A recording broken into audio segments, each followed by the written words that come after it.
حافظ محمد الطاف۔ بسم اللہ الرحمن الرحیم، السلام علیکم۔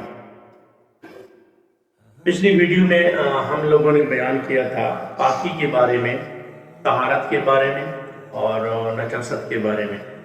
تو امید کرتا ہوں آپ لوگوں کو پتہ چل گیا ہوگا طہارت سے کیا مراد ہے، نجاست سے کیا مراد ہے۔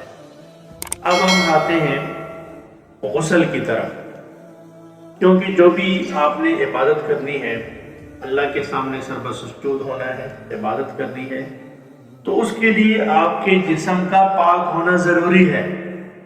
تو جسم کا پاک ہونے کے لیے آپ کو غسل کرنا پڑے گا، لازمی بات ہے۔ لیکن غسل اگر آپ نے کر لیا، لیکن غسل کے اندر جو فرائض ہیں، ان فرائض میں سے اگر ایک فرض بھی رہ گیا تو آپ کا غسل ادھورا ہے، آپ کا غسل ادھورا ہے۔ تو اس لیے آپ کو یاد رکھنا چاہیے کہ غسل کے اندر کتنے فرائض ہیں۔ تو یاد رکھیں غسل کے اندر 3 فرائض ہیں۔ غسل کے اندر 3 فرض ہیں۔ نمبر 1، منہ میں پانی ڈالنا، کلی کرنا اور حلق تک پانی جائے۔ منہ بھر کی کلی کرنا، حلق تک پانی جائے۔ دوسرا فرض یہ ہے کہ ناک میں پانی چڑھانا، سانس کے ذریعے ناک میں پانی چڑھانا ہے تاکہ آپ کی کچی ہڈی تک پانی جائے، تو تب آپ کا دوسرا فرض ادا ہوگا۔ اور تیسرا فرض یہ ہے کہ اپنے جسم کے اوپر، اپنے تمام جسم کے اوپر پانی کا بہانا ہے۔ اگر ایک بال کے برابر بھی اگر آپ کا جو جسم ہے وہ خشک ہے تو آپ کیا ہوا؟ آپ کا یہ تیسرا فرض ادا نہیں ہوا۔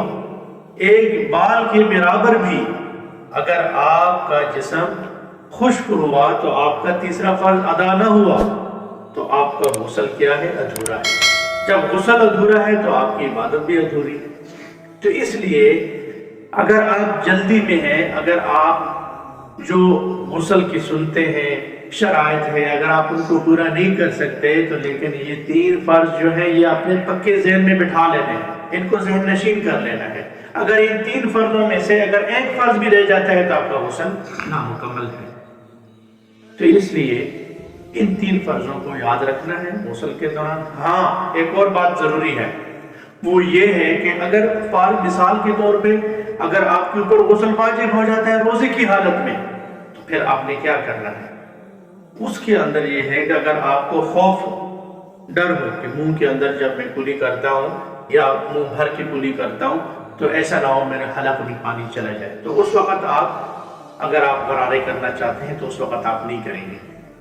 روزے کے بارے میں حکم یہ ہے کہ روزے کی حالت میں اگر غسل واجب ہو جاتا ہے تو جب آپ شام کو افطار کر لیں، آپ کو پورا غسل کرنے کی ضرورت نہیں ہے، لیکن افطار کے بعد نماز سے پہلے آپ نے منہ بھر کی کلی کر لینی ہے، غرارے کر لینے ہیں، تو آپ کا غسل پورا ہو جائے گا۔ تو امید ہے انشاءاللہ آپ کو سمجھ آ گیا ہوگا۔